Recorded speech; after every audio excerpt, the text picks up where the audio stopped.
Celui qui a bien compris le destin, que tout ce qui lui arrive, ça vient d'Allah et c'est le destin, eh bien c'est quelqu'un qui sera fort. Tu sais que toute la force, elle vient auprès d'Allah Azza wa Jal, donc tu ne faiblis pas. Tout ce que Dieu te donne comme épreuve, tu peux les supporter. Il ne te donnera jamais une épreuve que tu ne peux pas supporter. Parce que Dieu, quand il te donne une épreuve, il te donne la force aussi de pouvoir prendre le dessus sur cette épreuve. Il y aura des moments de tristesse, il y aura des moments de douleur, il y aura des moments, il y aura des malheurs dans la vie. C'est sunnatullah.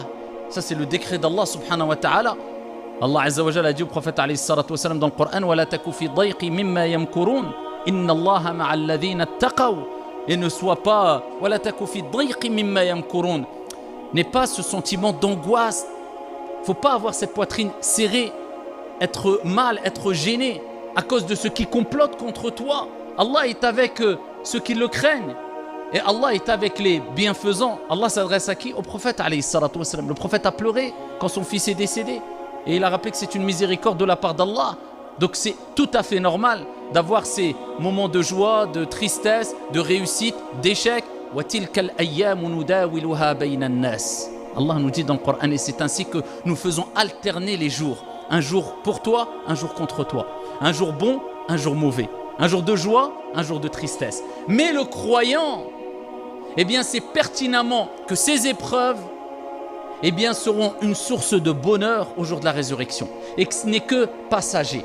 Et il ne dépasse pas les limites en se plaignant d'Allah, mais il se plaint auprès d'Allah en étant satisfait de ce qui lui arrive. En fait, Mohammed alayhi salatu wa salam a discuté, a rencontré Allah Jalla wa Ala. Il a salué Allah. De quelle manière? Eh bien, c'est ce qu'on prononce dans le tashahhud, dans notre prière. Et ici, il dit, Mohammed alayhi salatu wa salam, les gens les plus aimés de Dieu. Il n'a pas dit ceux qui prient beaucoup. Il dit, anfa'uhum linnas, ceux qui sont les plus utiles pour les gens. Lui, il sort de chez lui, il dit, moi j'ai une mission. C'est d'être pieux, de craindre mon Seigneur, mais d'être utile. À quoi je vais servir aujourd'hui? Tu sers à quelque chose ou à rien? Tu es une clé dans la poche de quelqu'un, une sorte de métaphore, qui n'ouvre aucune porte, ou tu es une clé du bien, qui ouvre plusieurs portes. Tu es utile ou pas? Ou dis si tu veux, tu es aimé par Dieu ou pas? Tu veux le savoir? Eh bien, pose-toi la question. Est-ce que je suis utile pour les gens ou pas? Est-ce que les gens ont besoin de moi? Ou est-ce que les gens ils se disent, bon, qu'il soit là ou qu'il soit pas là, il sert à rien du tout? Je te parle même pas de la communauté, au moins dans ta famille. Est-ce que tu es utile pour ta famille?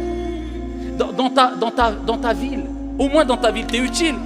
Est-ce que tu te poses la question, ya Abdallah, ou est-ce que tu dis, moi je salli hada yakfi? C'est pour cela, al-akhyar, qu'il faut comprendre que la religion, c'est une relation horizontale aussi. Et c'est pour cela que Allah il a rappelé que des gens seront les témoins de Dieu sur terre. Allah nous rappelle dans le Coran, فَإِنَّ مَعَ الْعُسْرِ يُسْرًا. Et il répète encore Allah. Il ne dit pas une fois. Hein. إِنَّ مَعَ الْعُسْرِ يُسْرًا. À deux reprises. Il dit Allah subhanahu wa ta'ala, plus tu fréquentes, plus tu échanges, plus tu parles, plus tu discutes, et plus tu peux tomber facilement dans la médisance, dans la calomnie, dans la critique gratuite et dans la polémique. Et moins tu fréquentes, et moins tu as de risques à tomber dans ces choses-là. Plus tu te mélanges aux gens, et plus bon gré mal gré tu rentres dans des histoires. Et ton cerveau, eh bien, va manquer de concentration sur ce qui est primordial et essentiel. Donc c'est pour ça que limiter les fréquentations, c'est toujours bien.